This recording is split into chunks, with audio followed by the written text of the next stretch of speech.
So, what if we looked at depression not just as a chemical thing in our brains, but as this deep, profound state of disconnection? That's the big idea at the heart of Om Swami's book, When All Is Not Well. And that's exactly what we're going to unpack today.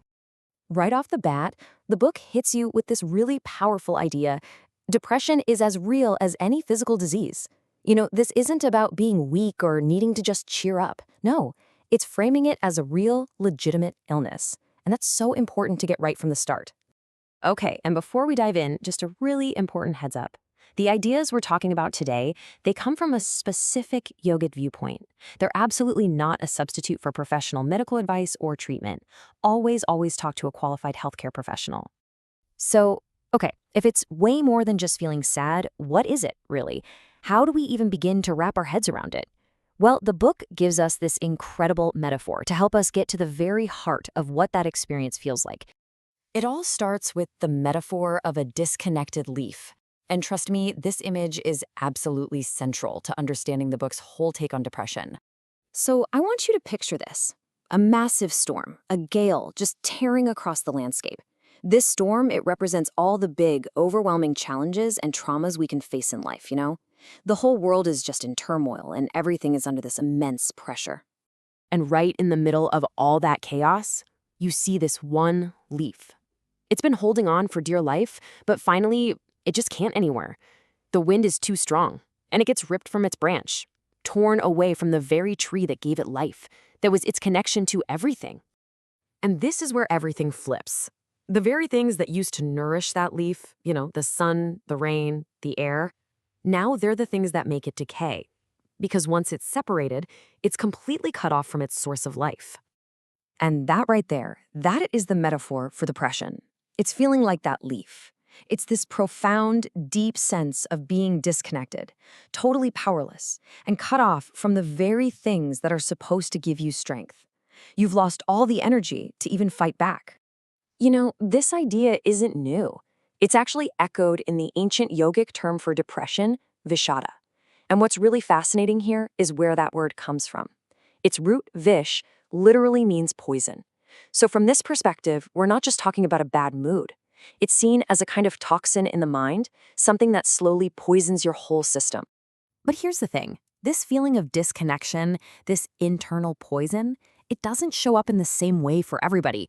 The book actually breaks it down into 3 really distinct ways it can manifest, using real stories from real people. So here they are, the 3 faces. You've got severe depression, where the feeling is just this desperate, please kill me. Then there's major depression, which often hits after a big trauma, leaving you with this feeling of, what the hell just happened to my life? And then there's mild depression, which is more of a persistent, deep sadness that just makes you want to say, leave me alone, to the entire world. To really get a sense of what severe depression feels like, the book tells us about Tim.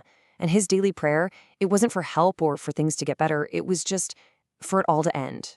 Let me not wake up. I'm tired. I mean, that's just a heartbreaking look into that place of complete and utter exhaustion. And then there's Rashmi's story, which really illustrates major depression. After this sudden, really baffling physical illness, she started to feel so disconnected that her own family, her daughters, her husband, they started to feel like strangers to her. I mean, can you imagine? That's that profound alienation we were just talking about. A disconnection not just from yourself, but from the people you love most. Okay, so these stories are incredibly powerful, right? But they also make you wonder, what's really going on here? Like on a deeper, more energetic level. Well, to explain the root of all this disconnection, the book brings in this really interesting yogic concept of the 3 bodies. Okay, let's really break this down, because it's a key idea. Yogic philosophy says we basically have 3 interconnected bodies. First, there's the physical body, the stula sharira. This is what you see in the mirror, your bones, your muscles. The symptoms, like fatigue or pain, they actually show up here last. The problem usually starts deeper in what's called the subtle body, or sukshma sharira. Think of this as your emotional and energetic self, your thoughts, your feelings. But the deepest root of all, that's a disconnection from the causal body, the karana sharira. This is your core essence, your soul. So what this means is that an emotional wound, a disturbance in that subtle energetic body, can eventually bubble up and show itself as a physical problem. And this is exactly what the book suggests happened with Rashmi. That intense, unexplained heartburn she had, it wasn't just some random physical thing. It was her body physically screaming out the pain of a much deeper energetic disconnection. So, if depression is all about disconnection, then it stands to reason that healing has to be all about reconnection, right? So, how do you do that? How do we find our way back? How do you reattach that leaf to the tree? Well, to even start on that path back, we first have to understand and address the core feelings that are fueling that disconnection in the first place. And according to the book, it really boils down to three things: a deep, gnawing sense of insecurity, an overwhelming feeling of vulnerability, and just profound isolation. And so the antidotes, the solutions, aren't some complicated formula. They are profoundly, beautifully human. They're the things that directly fight back against that insecurity, vulnerability, and isolation. Healing, from this point of view, is really built on a foundation of love, empathy, patience, and just true, non-judgmental acceptance from the people around you. And out of all of those, love is held up as the most powerful healing force there is. But, and this is so, so important, it's not a one-size-fits-all kind of love. The book really stresses that for one person, love might look like giving them space. For someone else, it might be a constant, reassuring presence. It has to be tuned specifically to what that individual needs. And to wrap it all up, the book leaves us with this absolutely beautiful and provocative quote from the poet Rumi. It's really a final, powerful thought to reflect on.